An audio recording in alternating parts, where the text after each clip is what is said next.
자, 토요 정모라방 시작하도록 하겠습니다. 안녕하세요, 여러분. 미국 투자 스토리의 방 교수입니다. IMF 때부터 투자를 해오고 이코노믹스, 파이낸스, 어카운팅 등등 공부하고 있는 미트리 마을 이장이고요. 제 채널은 예능 힐링 종합 엔터테인 방송입니다. 주식은 잠금해 주시고요. This channel is for entertainment purpose only. I'm not a financial advisor. 자, 안녕하세요. 오늘 12월 6일 됐습니다. 12월도 이제 4주밖에 남지 않았죠. 토요일이고요. 자, 지금 아침 9시 55분 미국 동부 시간이고 한국은 밤 11시 55분입니다. 자, 매주 데이터들이 새로 나오기 때문에 일주일 앞도 예측하기 힘든 그런 상황인데 이번 주에는 뭔가 특별한 일이 있었나 좀 보도록 하겠습니다. 자, 그날 소식, 평일에는 그날 소식 전해드리느라고 좀 바쁜데요.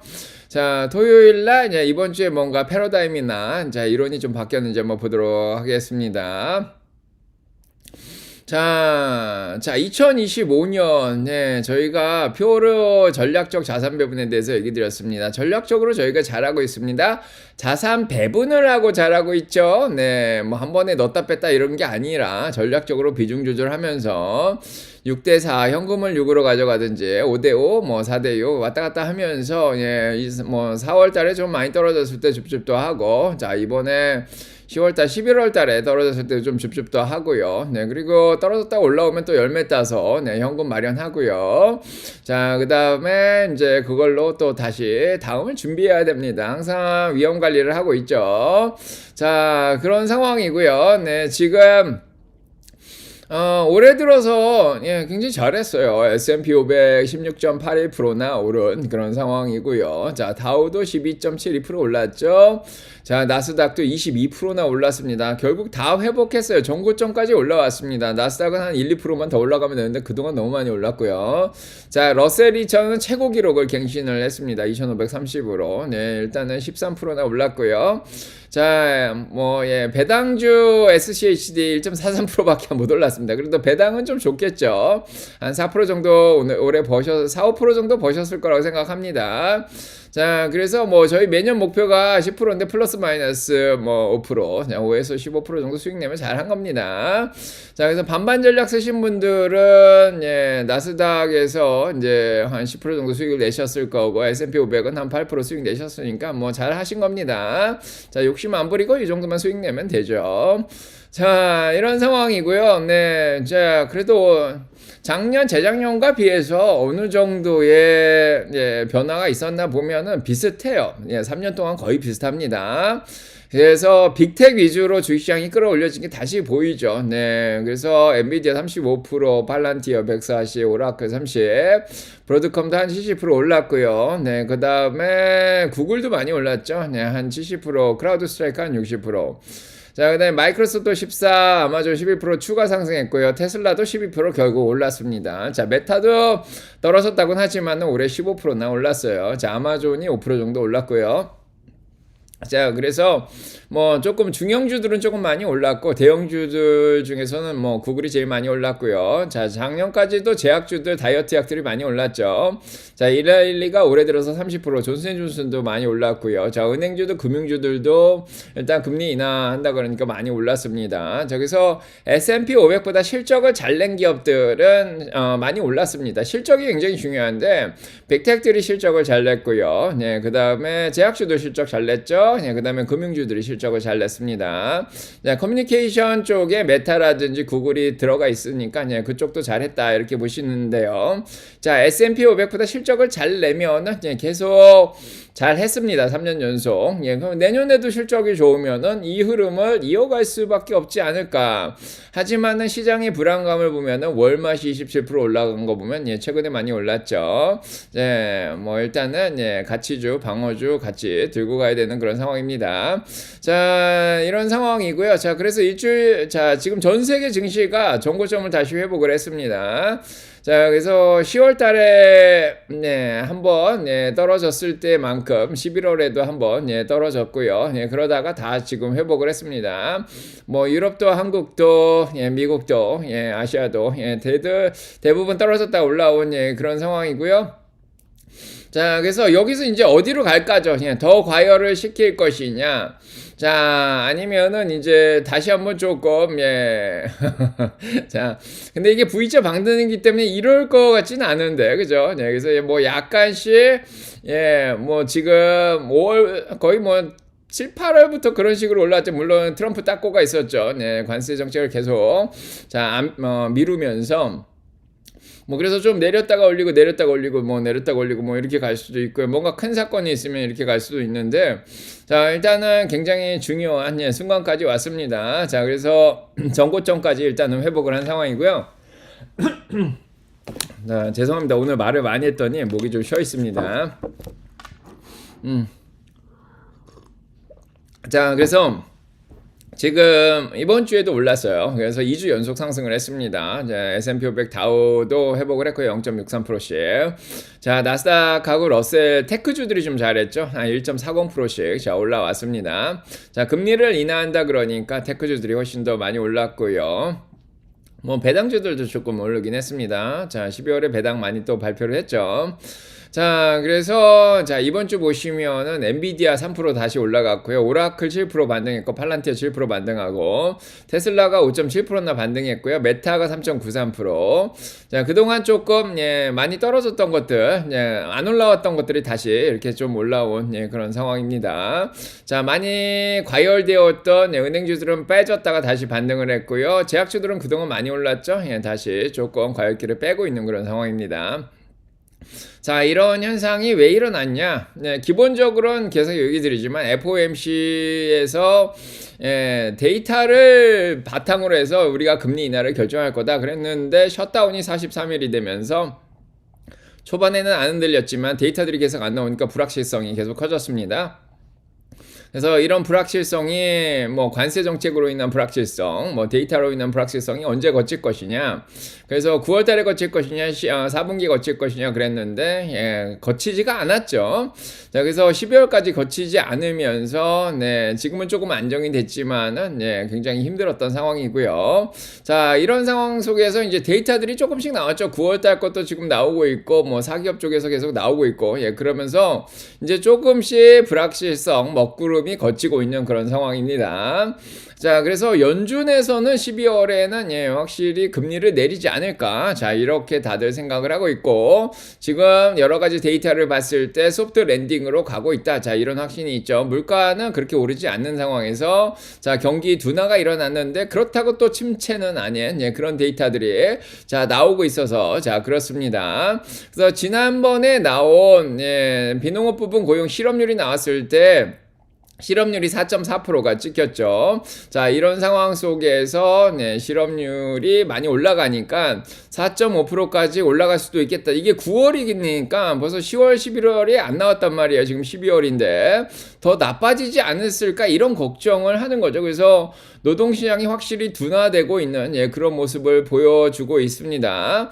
이번 주에 나온 ADP 사기업 쪽 고용도 32,000명이 줄어들었어요. 그래서 사기업 쪽에서 해고를 많이 많이 하고 있다 이런 게 좀 나오고 있죠. 물론 이제 정부 쪽이나 공공기관 쪽은 뭐 많이 해고를 안 했을 수도 있고요. 뭐 이미 많이 된 상태라. 자, 그래서 확실히 노동시장 경기가 둔화되고 있는 모습을 보여주고 있는 그런 상황입니다. 그 다음에 챌린저에서 잡컷이 나왔는데 이번 달에도 71,321명이나 해고를 했다 이렇게 또 나왔죠. 자, 그래서 올해 들어서 110만 명이 해고가 됐다고 합니다. 미국 경기가 둔화될 수밖에 없는 그런 상황이죠.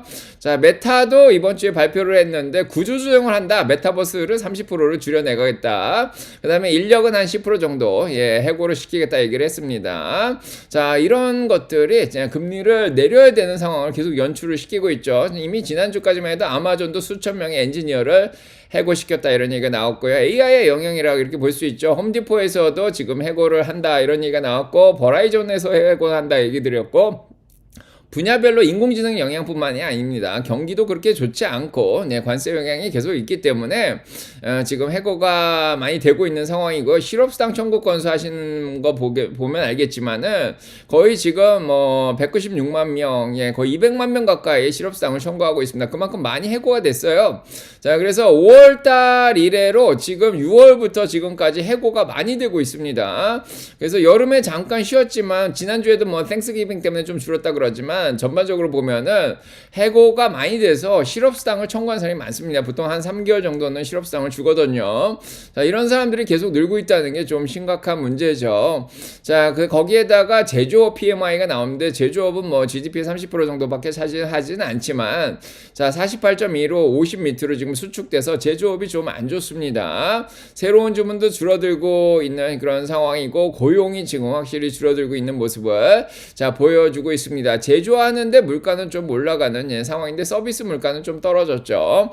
자, 아무튼 미국 경기 확실히 소프트 랜딩으로 둔화되고 있는 게 맞습니다. 지난번 9월까지 나온 소매 판매도 줄어들고 있는 게 보였는데 10월, 11월까지 계속 줄어들었을 거다 이런 생각이 들죠. 아마 마이너스로 떨어졌을 수도 있습니다. 자, 내구재 주문도 9월까지 둔화되고 있는 게 보였는데 10월, 11월에 어떻게 되는지 모릅니다 지금. 자, 그 다음에 어제 나왔는데 9월 달에 개인 소비가 9월달까지도 줄어드는 게 보였죠. 그래서 전반적으로 소비도 줄고 이 소비가 주는 이유가 물가가 많이 올라가서 그랬다. 자, 그런 얘기가 있습니다. 관세 때문에 물가가 올라가니까 소비를 줄이고 있는 상황이죠. 그래서 여러모로 경기가 계속 둔화되고 있는 상황에서 그나마 블랙 프라이데이가 지난주에 땡스기빙 때문에 있었습니다. 이번 주에 사이버 먼데이도 있었죠. 그래서 할인 행사를 많이 했는데 사람들이 굉장히 많이 작년보다 4.5%가 늘었다 이렇게 얘기 드렸는데 이거를 반대로 생각해 보면은 경기가 어려우니까 굳이 할인하는 거를 돈이 있으면 안 사도 되고 심리적으로 괜찮으면 할인하는 걸 많이 안 사도 되는데 이번 블랙 프라이데이에 사이버 먼데이에 실적 발표를 했는데 굉장히 판매가 많이 됐다 이런 얘기가 나왔습니다. 자, 그만큼 할인 행사에 많이 뛰어든다는 거죠. 쌀 때 미리미리 사놔야 된다 이런 생각이 있고 내년엔 모르겠다. 자, 메이시도 실적 발표를 했는데 실적은 잘 나왔는데 앞으로 어떻게 될지 모르겠다. 약간 뜨뜻미지근하게 발표를 해서 주가가 떨어진 그런 상황입니다. 자, 이런 상황에서 그러면 물가가 계속 올라갈 거냐? 또 그것도 아니죠. 사람들이 소비를 줄이면 물가를 전가시킬 수가 없죠. 생산자들이. 그래서 그는 물가가 그렇게 많이 올라가지 않고 오히려 떨어졌습니다. 2.80으로 0.2%밖에 안 올랐죠. 그래서 디스인플레이션. 자, 둔화되고 있는 게 보입니다. 자, 이런 상황에선 진짜 연준이 금리를 내려야 되는 상황이죠. 자, PPI 근원이 확실히 떨어지는 거를 저희가 봤고요. 9월까지. 그래서 연준이 올해 근원 물가 목표가 3.1이었습니다. 3.1이었는데 그거에 아직 못 미치고 있어요. 그래서 물가는 걱정할 상황은 아닌데 실업률이 지금 4.4에서 4.5로 올라갈 거로 올해까지 예상하는데 진짜 4.5까지 올라갔을 것 같은 이런 생각이 들죠. 물론 베이지복 이런 거 보시면 알겠지만은 일단은 지금 노동시장이 악화되고 있는 게 지금 보여집니다.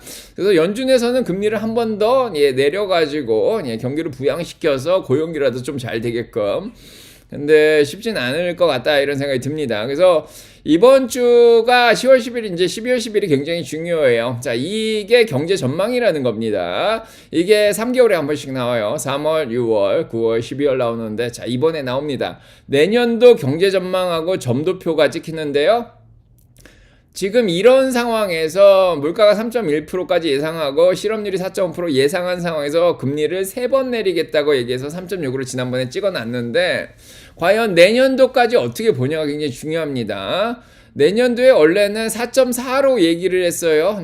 실업률이 4.4로 유지가 될 거라 떨어질 거라고 생각했는데 만약에 연준이 여기에서 조금 어떻게 볼지 모르겠는데 더 높게 볼 가능성이 있죠. 그것까지는 괜찮습니다. 그러면은 금리를 더 많이 내리게 되는데 지난번에 3.4까지 한 번 내린다고 얘기를 했는데 아무래도 지금은 패드와치 쪽에서 4번 내려야 된다고 지금 생각을 하고 있죠. 그래서 한 번이냐 4번 내리냐 이게 굉장히 중요합니다. 자, 그래서 3번까지는 최소한 내려줘서 2.8까지 찍어주면 얼마나 좋을까? 뭐 중립금리 근처죠. 여기까지 찍어주면 얼마나 좋을까? 이렇게 생각을 하는데 과연 그런 숫자가 나올까 합니다. 요게 안 나오고 그냥 한 번만 찍겠다. 그냥 물가가 계속 올라갈 것 같다. 2.6이 아니라 그냥 3.1로 걔들 3.4, 뭐 3.5로 2.6이 아니라 내년에 더 올라갈 것 같다. 이렇게 되면서 금리를 안 내리겠다 하면은 조금 충격이 있을 수 있고요. 하지만은 물가는 그대로 2.6으로 잡힐 것 같은데 올해 실업률이 4.5가 아니라 4.6으로 올라갈 것 같다. 이렇게 해서 금리를 3.4가 아니라 3이나 뭐 2.8 정도로 더 금리를 많이 내리겠다. 이렇게 여러 번 내리겠다 얘기하면은 증시는 환호할 거다. 이렇게 생각이 듭니다. 그래서 진짜 중요한 거는 이번에 12월에 금리를 내리는 게 아니에요. 금리를 내린다는 생각으로 지금까지 주식시장이 올라온 게 정고점까지 올린 거고요. 여기서 더 올리냐는 내년도까지 금리를 얼마나 더 내려주냐. 이게 굉장히 중요합니다. 자, 그래서 이게 관전 포인트라고 얘기를 할 수 있죠. 그래서 연준 위원들이 지금 갈라서 있습니다. 그래서 이번에 연준 의사록을 보시면 알겠지만 많은 사람들이 금리를 반대를 했었어요. 파월도 지켜봐야 되겠다 이렇게 얘기를 했었고요. 그 다음에 마이클 바가 인플레이션 걱정을 한다 이렇게 얘기를 했었고, 토마스 제퍼슨도 천천히 금리를 내려야 된다 이렇게 얘기를 했었고, 굴스비 총재는 셧다운 때문에 데이터가 안 나와서 금리 내리는 거에 일단은 반대를 했었던 사람이고요. 토마스 바킨도 데이터를 더 보고 결정하겠다 이런 얘기를 했죠. 그래서 베세먹도 나와가지고 금리를 더 내리면 안 된다 뭐 이렇게 또 얘기했습니다. 하지만 그 반대편에서는 트럼프가 심어놓은 스테판 미라는 내려야 된다고, 뉴욕의 연준 총재죠. 그래서 윌리엄스 총재는 더 내릴 그런 여유가 있다. 그 다음에 이제 메리 데일리 총재도 12월 금리에 대해서 마음을 열고 있다 이렇게 얘기를 했고요. 크리스토퍼 얼러 의사도 12월 금리에 찬성한다 얘기를 했습니다. 자, 그리고 내년도에 이제 케빈 하셋이 연준의장으로 들어오게 될 수도 있죠. 자, 이런 것들을 보면서, 자, 지금 금리를 12월에는 내릴 수가 있습니다. 이분들이 다 주장을 하면은. 자, 그런 상황에서 내년도까지 어떻게 볼지는 지금 애매하죠. 뭐 여전히 매파적인 발언을 하는 사람들이 굉장히 많아서 매파적 금리 인하가 될 수가 있습니다. 그래서 이게, 자, 일단은 12월 10일 날 점도표가 아까 얘기 드린 대로 생각보다 금리를 많이 안 내린다고 얘기가 나오잖아요. 그 다음에 그렇게 나오고 경제 전망이 물가에 더 걱정을 하는 그런 상황이 나오게 되면은 한 번쯤은 흔들릴 가능성이 있습니다. 그 다음에 그래서 이따가 조금 더 얘기 드릴게요. 그래서 이게 얼마나 흔들리냐의 문제인데, 자, 일단은, 자, 요렇게 보고 있습니다. 이제 조금 며칠 정도는 흔들릴 가능성이 있다. 자, 그러면 이번처럼 5%씩 빼지는 못했겠지만 이거 하나로 뺄 수 있는 게 몇 프로나 될까요? 2, 3% 정도? 이 정도는 생각을 하고 있습니다. 1, 2%가 될 수도 있는데, 1%에서 한 3% 정도로 보죠. 그래서 지금 1% 올렸죠? 12월 들어와서 2, 3% 뺐다가 이제 크리스마스 때 쭉 올려서 크리스마스 랠리. 자, 그러면은 플러스로 끝날 수가 있습니다. 자, 이따가 조금 더 얘기 드릴게요. 내년도 얘기를 나중에 드리도록 하겠습니다. 자, 그래서 지금 일단은 PPI가 이제 떨어지고 있는 상황이고요. 그래서 일단은 10월 달에 금리 인하는 문제가 없을 것 같습니다. 3.5에서 3.7을 한번 내린다가 86.2%의 확률이 되는 그런 상황이고요. 중요한 건 이제 내년도인데, 1월 달에는 당연히 안 못 내릴 것 같다 이렇게 얘기가 나오죠. 3.25에서 3.5로 24%밖에 안 되고요. 그 다음에 지금 3월 달에 3.5에서 3.5로 내릴 수 있다가 지금 46%밖에 안 돼요. 이것도 불가능합니다, 거의. 자, 그 다음에 4월 달에 금리 인하를 해야 되겠다가 지금 57% 정도 되는 그런 상황입니다. 그래서 4월 29일까지예요. 그래서 1월부터 4월 말까지 애매하죠? 금리를 내리겠다 못 내리겠다로 계속 흔들릴 가능성이 있죠. 근데 이번에 경제 전망까지 안 내리겠다로 나오면은 4월까지 노답입니다. 자, 이 상황을 잘 버텨내야 되는데, 그래도 1월 달에는 CES도 있고 실적 발표도 있습니다. 근데 2월 달부터 4월 달까지가 좀 불안하죠. 케빈 하셋이 들어오는 건 5월 15일입니다. 임명이 된다 그래도. 자, 그래서 요 시기가 굉장히 중요해집니다. 자, 변동성이 심할 것 같죠? 곰들이 가만히 있을 곰들이 아니죠. 자, 그래서 곰들은 타당한 이유를 항상 제시해요. 곰들은 천재예요. 자, 전문가들도 보면 떨어진다고 얘기하는 사람이 똑똑해 보이죠? 곰들은 참 합리적인 이유를 항상 대요. 이번에 마이클 벌이 보셨죠? 자, 그런 이유 됩니다. 그래서 이유를 굉장히, 곰들이 한 명이 아니에요. 이건 해지펀드 수천 개입니다. 1000개가 넘어요. 공매도를 미국에서 치는 거는 정상이에요. 풋옵션 사는 거는 그냥 정상이에요. 커버드 콜이라는 것도 있죠. 예, 그래서 롱숏 전략입니다. 롱하고 숏을 같이 쳐요. 미국은 옵션도 많이 하기 때문에. 근데 공매도들의 이유가 너무 타당하고, 이제 월가 쪽에서 신문에서 나오고 전문가들 나오고, 네, 그 다음에 그거를 또 한국 신문들도 나르고, 자, 유튜버들도 갖다 나르고, 네, 마이클 버리가 한마디 한 거를 계속 우려먹죠, 또, 네, 미디어들에서, 예, 계속 우려먹습니다. 자, 공포를 계속 키우는데 참 똑똑해요. 예, 그래서, 시장을 어떻게 조작할 것인가. 아, 무서워요. 네. 그래서 우리가 얘들하고 전쟁을 하고 있는 거예요. 네. 그래서 저희 마을은 공매도 치지 말자 이런 얘기를 많이 하는데, 근데 곰들은 항상 져왔어요. 자, 미국 시장은 항상 우상향을 해왔기 때문에 곰들은 항상 졌는데, 곰들은 예, 전략이 단기예요. 예, 단기 스윙이에요. 네, 그래서 장기 투자하는 사람들은 뭐 크게 흔들릴 이유가 없습니다. 자, 단기로 계속 먹었으면은 예, 곰들도 승리하는데 수익률이 가장 좋은 건 누구죠? 워런 버핏입니다. 캐시우드도 못 따라가요. 헤지펀드들도 못 따라가요. 워런 버핏 이긴 사람 거의 없어요. 자, 아무튼 공매도 쳐서 워런 버핏보다 잘하는 사람 없습니다. 공매도들 치면 진짜 부정적이 돼요, 사람이. 자, 예, 그래서 공국이네요. 계속 우려먹어. 자, 그쵸.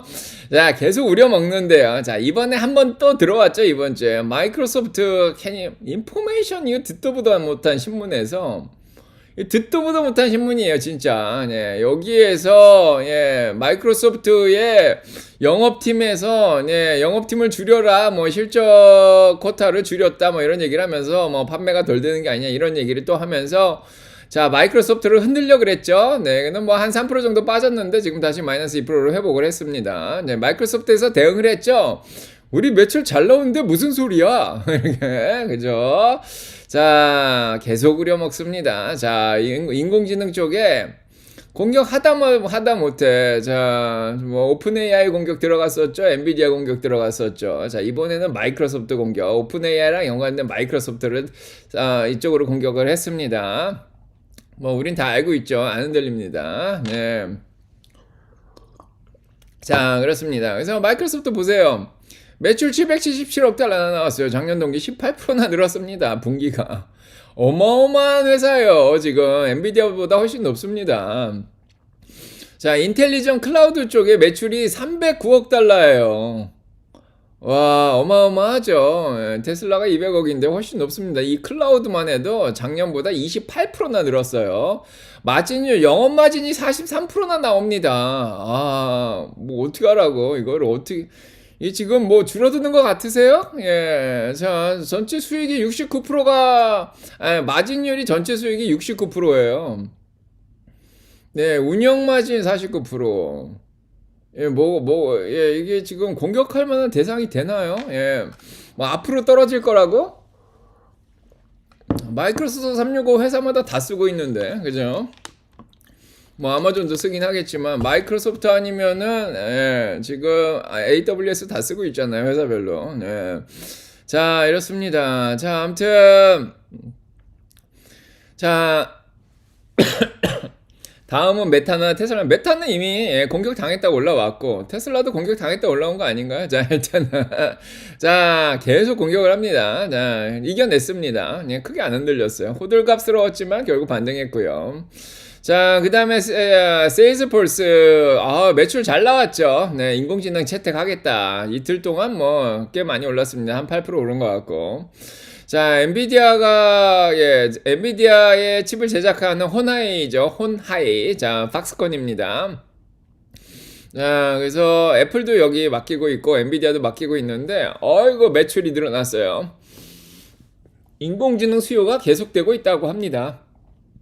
매출이 거의 뭐 270억 달러인가 그래요. 네, 계속 늘어나고 있고 엔비디아의 서버 쪽에 수요가 어마어마하다 이렇게 얘기하고 있습니다. 자, 그 다음에 이제 곰들이 공격을 해외에서 했는지 자, 이게 곰들이 희한하게 공격을 하는데 미국 내 언론에서는 엔캐리 청산 얘기를 아무도 안 합니다. 이거를 도대체 누가 얘기했는지 모르겠는데 한국에서는 그렇게 엔캐리 청산 얘기를 많이 해요. 왜 그런 걸까요? 네, 왜 그런 걸까요? 자, 왜 그럴까요? 자, 옛날에 프로그램도 있는데 왜 그러죠? 예. 엔캐리 청산 얘기는 도대체 누가 한 거예요? 저희가 수미트리에도 적어놨죠. 작년도 7월달 엔캐리 청산. 예.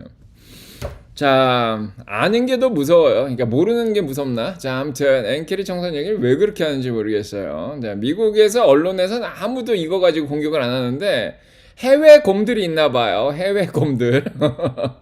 자, 미국 곰들 말고 한국 곰인가? 중국 곰인가? 자, 아무튼 예, 한국 곰들 같은데 자, 한국도 공매도 많이 치죠. 자, 일본에서 물가가 올라가면서 금리가 올린다. 네, 그래도 뭐 엔화 가치가 떨어진다. 뭐 그런 얘기를 했죠. 네, 그래서 10년물 채권 금리가 막 올라가고, 네, 그 다음에 자 엔화 가치가 막 떨어진다 이렇게 얘기를 했는데 엔화 가치가 옛날처럼 이렇게 143엔 정도까지 내려가면 엔캐리 청산이 돼요. 엔화가 쌌을 때 빌려가지고 이게 비싸지니까 엔화를 쌌을 때 빌려서 주식을 샀다가 미국 빅텍을 샀다가 그 다음에 엔화가 이렇게 막 떨어지니까 예, 주식을 팔고 예, 다시 엔화를 갚고 뭐 이렇게 하는 게 엔캐리 청산이에요. 이런 거를 캐리 트레이드라 그래요.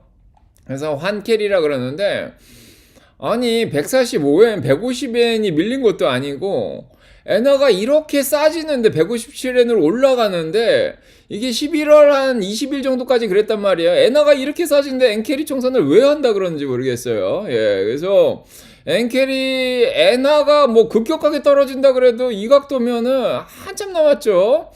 자, 150엔 밑으로 떨어지면 엔캐리 청산 가능합니다. 근데 지금 엔화가 너무 싸기 때문에 이거를 뭐 엔화를 빌려서 뭐 더 투자해도 되는 그런 상황인데 왜 엔캐리 청산 얘기를 하고 있는지 모르겠습니다. 이때 청산이 됐겠죠. 청산했으면 5월부터 7월 사이에. 네. 그 다음에 좀 싸지면 다시 샀는데 지금 뭐 엔화가 싸진 지 얼마 안 됐어요. 네. 그래서 10월부터 11월 사이에 뭐 한 달 동안 싸졌는데 요 사이에 돈을 빌렸던 걸 다 청산한다? 뭐 말이 안 되죠. 자, 옛날에 한참 뭐 비쌌을 때, 아니 쌌을 때, 자, 빌렸던 돈은 이미 작년 7월에 청산이 거의 다 됐고요. 네, 그 다음부터 얼마나 들어가는지 모르겠는데, 자, 이거는 뭐, 한국 곰들이 만들어 놓은 얘기 같다, 뭐 이런 생각이 좀 듭니다. 네, 반달곰. 자, 반달곰. 네. 이런 거에 너무 흔들리지 마세요. 자, 이런 걸 또 퍼다 나릅니다, 또 유튜버들이.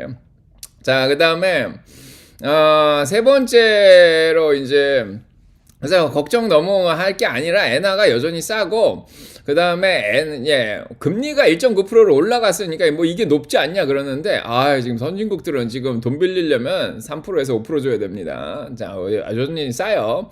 한 번 올린 거로 뭐 계속 올릴지 모르겠지만 뭐 그게 걱정할 상황은 아니고 자, 그 다음에 자, 그렇고 자, 3번 보시면 알겠지만은, 시장의 가장 큰 문제가 암호화폐였죠.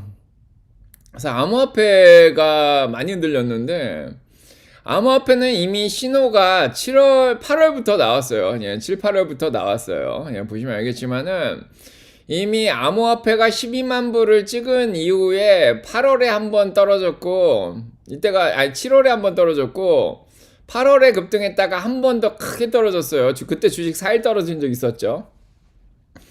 그 다음에 9월 달에 한 번 신호 왔었고요. 10월 달인가요? 9월 달에 한 번 신호 왔었고, 그 다음에 다시 만등했다가 실적 기간에, 그 다음에 10월 달에 크게 떨어졌죠. 이때가 그날입니다. 10월 10일. 운명의 날. 암호화폐는 신호를 계속 줬어요. 이제 그만 사라. 7월부터 그만 사라 했는데 암호화폐가 결국 11월에 와장창창 무너져서 10만 불이 깨지고 지지선까지 결국 8만 불까지 내려왔습니다. 이게 지금 어마어마한 사건이었어요. 이미 뭐 4월 5월에 반등했을 때 뭐 6월까지는 뭐 그냥 갔다고 했는데 그 다음에 올라왔을 때 자 어느 정도 정리가 7, 8월부터 됐어야 되는데 이게 트럼프가 자꾸 닦고 하면서 인기를 자 유지하려고 했는데 트럼프 인기랑 같이 떨어지죠. 아무튼 이런 것도 있습니다. 자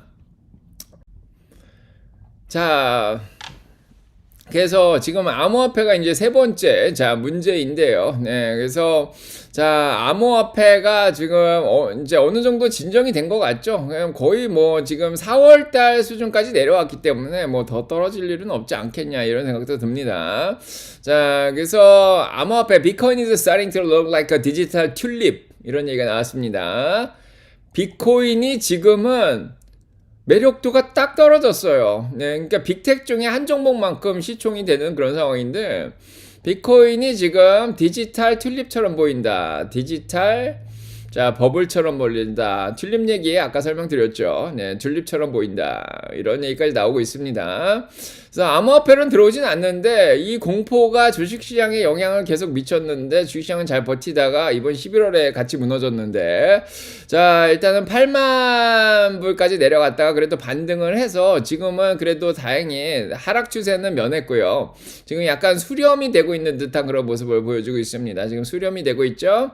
자 그러다가 어디로 튈지 모르지만은 지금 15일하고 5일이 다시 깨지는 상황이라서 8만 9천 불 정도에서 지금 유지가 되고 있습니다. 그래서 주말 동안에 자 그렇게 큰 폭락이 안 하면 주식시장에는 뭐 크게 영향이 없겠다 이런 생각이 듭니다. 어제 중소형주들한테 약간 영향을 미치긴 했는데 계속 지켜보고 있는 상황이고요. 그래서 아직은 암호화폐가 그게 걱정할 만한 그런 상황은 아니다.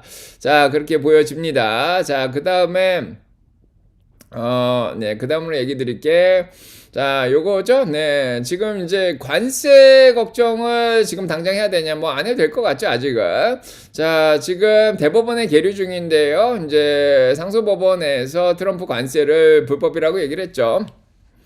자, 그래서 지금 대법원에서 이거를 다시 번복을 할까 이제 이런 문제인데, 자 일단은 상호관세는 관세를 매겼다가 트럼프가 계속 연기를 했죠. 뭐 거의 9월까지 계속 연기를 했는데 대법원에서 요 판결, 그러니까 상소법원에서 요 판결이 나면서 지금 이제 딱고가 계속 진행이 되고 있습니다. 이게 지금 딱고가 계속 자 진행되면은 주식시장이 크게 흔들 수 있는 상황은 아니고 지금까지 매겨진 것들이 어느 정도 영향을 미치냐 자 이런 문제입니다. 자 그래서 반도체 관세 아직 안 나오고 있죠. 다행입니다. 네, 그 다음에 자 반도체 관세는 연기된다 이렇게까지 얘기를 한 상황이고요. 지금 트럼프가 H210을 중국으로 수출을 허용까지 해주려고 하는 상황이에요. 근데 의회에서는 지금 상원에서 발의돼 가지고 요거를 30개월 정도 중단시킨다 이런 얘기가 나왔는데 자 엔비디아가 열심히 로비 중입니다. 자 요게 이제 뚫릴 가능성도 있는 상황이고요. 자 그래서 지금 관세 쪽은 크게 걱정할 상황은 아니고 지금까지 매겨진 것들이 어느 정도 영향을 미치냐. 중국 30%, 뭐 인도도 많이 매겨져 있고 그 다음에 브라질도 많이 매겨져 있죠. 그래서 이런 관세들이 어느 정도 미국에 영향을 미치냐. 자 서서히 오고 있습니다. 자 그래서 철강, 알루미늄 관세만 50%씩 매기고 구리 관세도 많이 올렸었죠. 그래서 지금 이제 관세 영향이 조금씩 나오는데 구리 가격이 관세 매기고 많이 올라갔다가 한번 팍 떨어졌다가 지금 다시 올라오고 있어요. 5불 46까지 거의 7월달 고점까지 구리 가격이 올라가고 있습니다. 관세 영향인 것 같죠. 네, 그래서 여기에 물가 쪽에 어느 정도 자극을 줄지 지금 계속 보고 있습니다. 네, 요것도 이제 천천히 올라오기 때문에 뭐 당장 큰 문제는 아니고요. 아직 7월달 고점만큼은 올라오진 않았습니다. 다행히도 좀 시간이 더 걸릴 것 같고요.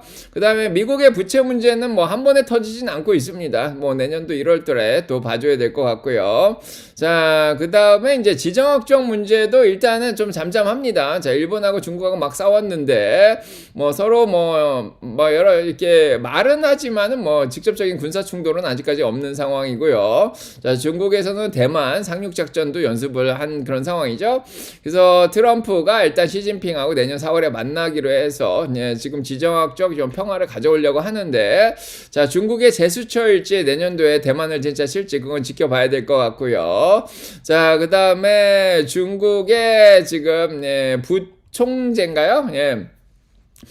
이분이 어제 스카페센트 장관하고 비디오 통화를 또 했다고 합니다. 자, 그래서 일단은 평화가 어느 정도 유지가 잘 되고 있는 그런 상황입니다. 자, 우크라이나 쪽에도 전쟁이 이제 끝나가지 않을까 이런 협상도 계속 되고 있는 상황이고요. 자, 이런 상황에서 일단은 지정학적 문제가 완전히 사라지진 않았기 때문에 금값은 높게 유지가 되고 있습니다. 4,243불로 자, 안전자산으로서 역할을 아직도 하고 있는데 지금 금이 너무 오르다 보니까 안전자산 중에 뭘 사야 되냐. 그래서 지금 은을 사는 사람들이 많더라고요. 자, 은값이 59불로 2.72%나 올랐습니다. 자, 요것도 뭐 6월까지만 해도 30불밖에 안 했는데 2배가 올랐죠. 자, 은 투자하신 분들도 축하드립니다. 자, 금은 동이 다 올라가고 있는 그런 상황이고요. 네, 기름값은 안정적으로 유지가 되고 있습니다. 자, 지정학적 문제가 크게 없는지 이제 63불에서 거의 브렌트유가 유지가 되고 있습니다.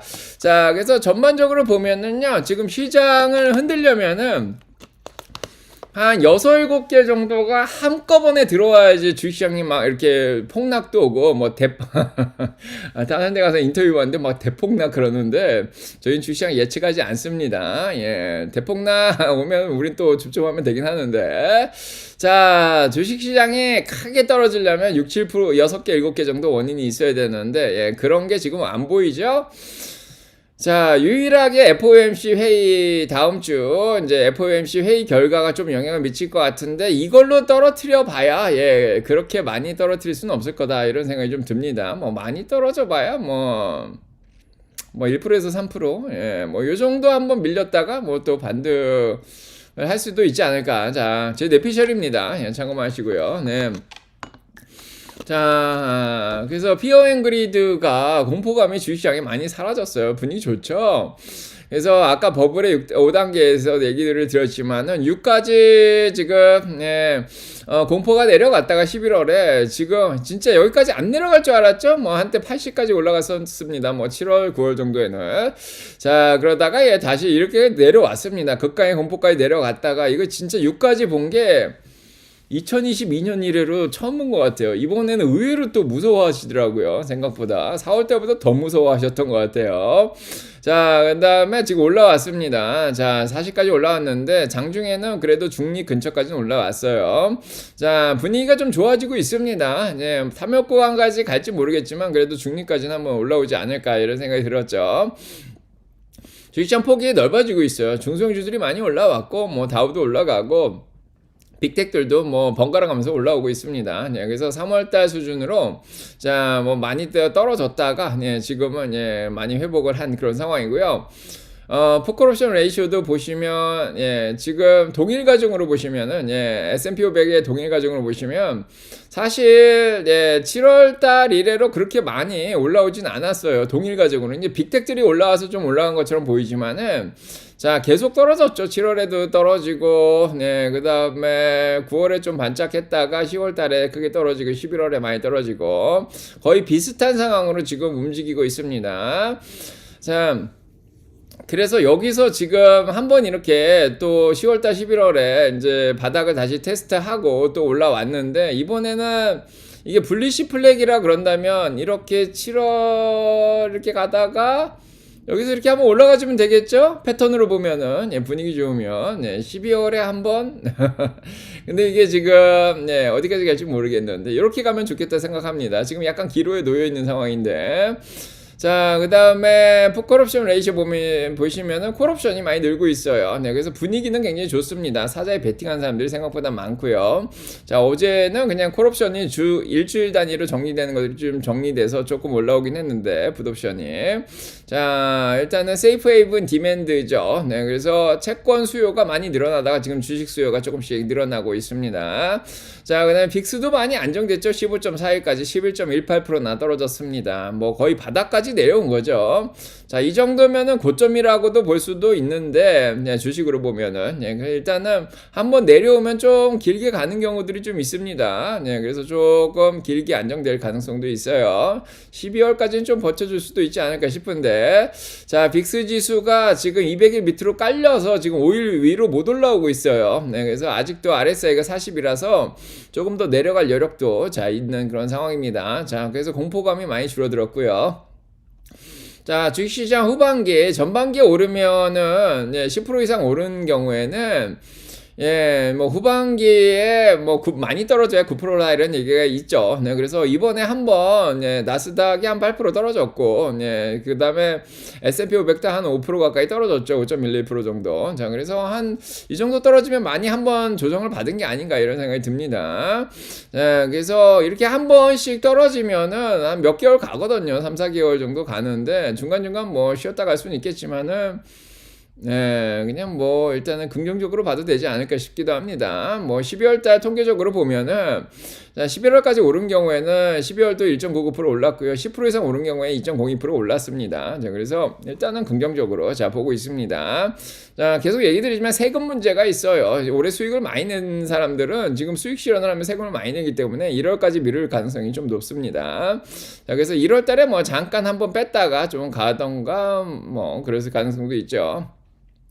자, S&P 500 5일동평선 위에 떠 있고요. 아직 과열 안 됐습니다. 59. 자, 아직 10 정도 올라갈 여력이 있는데 뭐 좀 쉬었다가 올릴 수도 있는 그런 상황이고, 자, 아직 올라갈 여력이 있습니다.